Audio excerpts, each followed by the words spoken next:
नमस्कार दोस्तों एक कंट्रोवर्सी हमारे मेडिकल जगत में पिछले 20-30 साल से चली आ रही है, जिसके ऊपर मैंने सोचा कि आपको मैं आगाह कर दूं। वो ये है कि जब आप एंटीपर्स्पिरेंट यूज़ करते हैं या जब आप डीओड्रेंट्स यूज़ करते हैं तो क्या उनके कोई साइड इफ़ेक्ट तो आपकी बॉडी में नहीं होते। ये 5 मिनट का वीडियो है। अगर आपको जानकारी अच्छी लगे तो लाइक कर देना, कमेंट ज़रूर करना, और अगर आपको लगे कि आप इस तरह के वीडियो देखना चाहते हैं तो मेरे चैनल को सब्सक्राइब कर देना। क्या आपको पता है कि डिओड्रेंट्स में क्या क्या कंट्रोवर्सीज हैं? एक सेक्शन ऑफ मेडिकल साइंस कहता है कि इसको यूज़ नहीं करो। ब्रेस्ट कैंसर दुनिया में होने वाला सबसे कॉमन कैंसर है और डेवलप कंट्रीज में ज़्यादा यूज़ होता है, जहाँ पर डिओड्रेंट्स ज़्यादा यूज़ होते हैं। अंडर डेवलप कंट्रीज में, पुअर कंट्रीज में ब्रेस्ट कैंसर कम होता है। ये भी हो सकता है कि वहाँ का डिटेक्शन लेवल कम हो, लेकिन जैसे पुअर नेशंस में अर्बनाइजेशन होती जा रही है, डिओड्रेंट्स का यूज़ बढ़ता जा रहा है, वहाँ भी कैंसर बढ़ता जा रहा है। तो सबसे पहले तो आ गया एपिडेमियोलॉजिकली ये एविडेंस कि डिओड्रेंट्स और एंटीपर्स्पिरेंट जो साधन हम यूज़ करते हैं कि हमारे शरीर में से खुशबू ही आती रहे, तो वो हो सकता है कैंसर करने का कारण हो। इसके बारे में चाहे कैंसर सोसाइटी ने कहा है अमेरिका के कि ऐसा नहीं है, लेकिन फिर भी मैंने सोचा कि मैं आपको डिटेल में बता दूं। सुबह काम पर जाने से पहले अक्सर लेडीज़ क्या करती हैं, 2 काम तो ज़रूर करती हैं, चाहे मेकअप करे ना करे, एक लिपस्टिक लगाती है और दूसरा डिओड्रेंट ज़रूर लगाती है। आपके स्वास्थ्य पर डिओड्रेंट के प्रभावों के दावों के पीछे सच्चाई क्या है? क्या डिओड्रेंट सच में ब्रेस्ट कैंसर कर सकते हैं, किडनी के प्रॉब्लम कर सकते हैं या एलर्जीज कर सकते हैं? डिओड्रेंट्स के हमारे हेल्थ पर क्या क्या र्यूमर्स हैं? इसमें सबसे खतरनाक र्यूमर ये है, कहीं कोई सच ना हो, कि डिओड्रेंट्स और कैंसर का, ब्रेस्ट कैंसर का एक रिलेशन है। एंटीपर्स्पिरेंट्स जो यूज़ किए जाते हैं उसमें कुछ केमिकल्स ऐसे होते हैं जो एब्जॉर्ब हो जाते हैं, खासतौर जो शेव करने के बाद। क्योंकि नॉर्मली ये जो एंटीपर्स्पिरेंट यूज़ किए जाते हैं इनको पहले बगल में अंडर आर्म को शेव करते हैं फिर लगाया जाता है, तो ये बॉडी में घुस के हमारे स्किन से लिम्फ नोड में जाकर टॉक्सिन जमा हो जाएंगे और हेल्दी सेल्स को कैंसर में कन्वर्ट ना कर दे, ये कुछ लोगों की मान्यता है। और कुछ स्तन कैंसर उन क्षेत्रों में बढ़ते हैं जहाँ एंटीपर्स्पिरेंट ज़्यादा यूज़ किए जाते हैं, क्योंकि कॉमनेस्ट एरिया जहाँ पर कैंसर होता है लेडीज़ में वो अपर आउटर क्वाड्रेंट में होता है। और दूसरा ये है कि डिओड्रेंट्स क्या किडनी की बीमारी बढ़ा सकते हैं, और किडनी की बीमारी हो तो क्या ज़्यादा नुकसान करते हैं? इस पर मेरा ये वीडियो था। अमेरिकन कैंसर सोसाइटी ने पाया है कि ब्रेस्ट कैंसर और डिओड्रेंट्स को जोड़ने वाले दावों में अभी तक कोई सॉलिड प्रूफ नहीं है, लेकिन नेशनल किडनी फाउंडेशन ने कहा है कि एंटीपर्स्पिरेंट का इस्तेमाल होने से जो हेल्थ के ऊपर हमारा बहुत रिस्क होता है उन लोगों में जिनकी किडनी बहुत कमज़ोर होती है। तो आंसर जो है और जो सोच है, जो अल्टीमेट डिसीजन लेना है, वो आप ले रहे हैं। इन दोनों बातों को सुन के अभी मेरे साथ जुड़े रहना। जो ब्यूटी प्रोडक्ट्स होते हैं इसमें एंटीपर्स्पिरेंट और डिओड्रेंट्स, इनके अंदर एल्यूमिनियम के केमिकल्स होते हैं।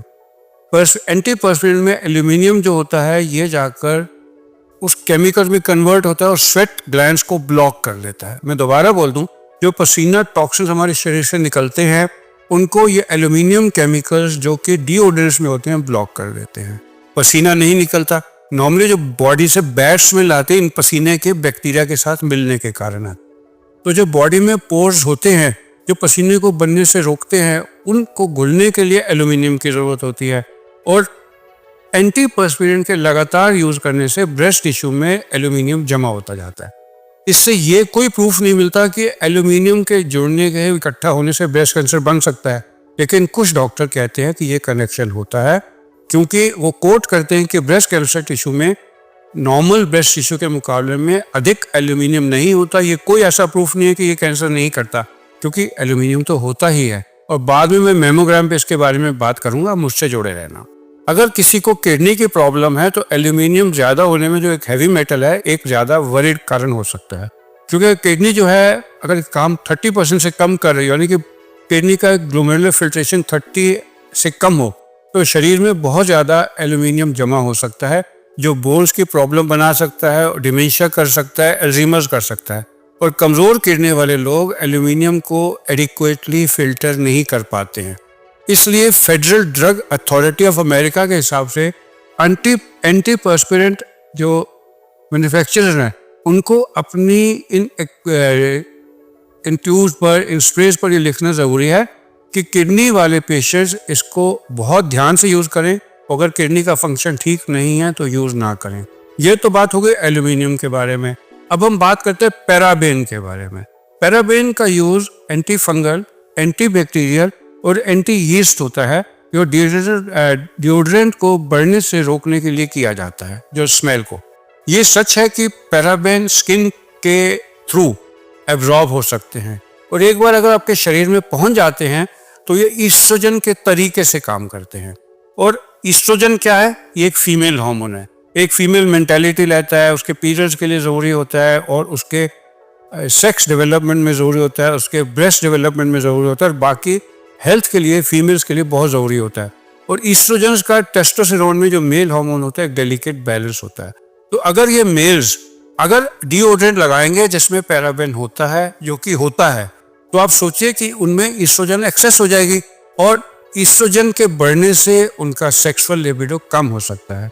मैंने बहुत नेट पर सर्च किया, मुझे इसके बारे में कोई ज़्यादा स्टडीज नहीं मिली कि डिओड्रेंट्स के यूज़ करने में क्या सेक्स लिबिडो कम होता है। ये मेरा पॉइंट था जो मैं आज आप सबके सामने बताना चाहता था, क्योंकि रिगार्डिंग कैंसर लिटरेचर अब तो इस मान्यता पे पहुंचा है कि इससे कैंसर ज़्यादा नहीं बढ़ता, लेकिन लिबिडो कम होने के ऊपर सब चुप है। क्या शेविंग के बाद शरीर में कोई केमिकल एंटर करेंगे? क्योंकि जब भी डिओड्रेंट लगाया जाता है उससे पहले लेडीज पहले अंडरआर्म को शेव करती हैं, फिर डिओड्रेंट लगाती हैं, और अमेरिकन कैंसर सोसाइटी के हिसाब से इसका जवाब है नहीं। शेविंग की जो है चांसेस है कि उसके बाद स्तन कैंसर हो, इसके बारे में ऐसा समर्थन करने के लिए अभी तक लिटरेचर में कोई सबूत नहीं है। और ये बात कि ब्रेस्ट कैंसर जनरली अपर आउटर क्वाड्रेंट में क्यों होते हैं, जो लोग कहते हैं कि डिओड्रेंट इसके लिए जिम्मेवार नहीं है, उनका कहना यह है कि मैक्सिमम ब्रेस्ट की डेंसिटी ब्रेस्ट टिश्यू की अपर आउटर क्वाड्रेंट में होती है, इसलिए अगर ब्रेस्ट कैंसर होगा तो इधर से ही ज़्यादातर डेवलप होता है। लेकिन ये जानते हुए भी अभी तक मेरे पर्सनल हिसाब से आप इस कंट्रोवर्सी को अभी पूरी तरीके से ओवर नहीं कर सकते। और एक सवाल, क्या एंटीपर्स्पिरेंट आपके पसीने के माध्यम से कैंसर पैदा करने वाले टॉक्सिन्स को बाहर निकालने से रोकते हैं? कैंसर पैदा करने वाले टॉक्सिन जो हैं, अगर पसीने से वहाँ से ना भी निकल पाए तो आपकी, क्योंकि पसीना तो कम आएगा अगर एंटीपर्स्पिरेंट छिड़केंगे, तो आपके किडनी और लिवर से फिल्टर किया जाता है इन टॉक्सिन्स को, जो स्टूल्स में और यूरिन में बाहर निकल आते हैं आपके शरीर से। लेकिन फिर भी थोड़ा सा बॉडी में रह सकता है, इसलिए मेरे हिसाब से कंट्रोवर्सी अभी तक पूरी तरीके से ओवर नहीं है। अब एक और बात जो मैं आप मेरे साथ इतनी देर जुड़े रहे मैं बताना चाहूँगा, एक टिप है, वो लेडीज जो अपना मेमोग्राम कराती हैं, कैंसर तो नहीं है देखने के लिए, उनको ये कराने से पहले डिओड्रेंट्स का यूज 1-2 दिन से नहीं करना चाहिए, क्योंकि मेमोग्राम में माइनर कैल्सिफिक स्पिक्यूल्स नजर आ सकते हैं, जो कि इनिशियल फॉर्म ऑफ कैंसर होता है, और यही मिनिमल स्पिक्यूल्स वाइड स्प्रेड नजर आ सकते हैं अगर उन्होंने डिओड्रेंट छिड़का हुआ हो, तो उनको फिर रिपीट मेमोग्राफ कराना पड़ेगा। इसलिए अच्छे मेमोग्राफ करने वाले लोग जो डॉक्टर हैं वो अपने पेशेंट्स को बताते हैं कि मेमोग्राफी करने से पहले आप डिओड्रेंट्स का यूज ना करें, नहीं तो हो सकता है कि जो रिपोर्ट है वो आपके डाउटफुल आए और आपको रिपीट मेमोग्राफ कराना पड़े। तो बस आज के लिए इतना ही। आपको मेरा कंटेंट कैसा लगा इस पर कमेंट जरूर कर देना। आप सबका मेरे साथ जुड़ने के लिए धन्यवाद।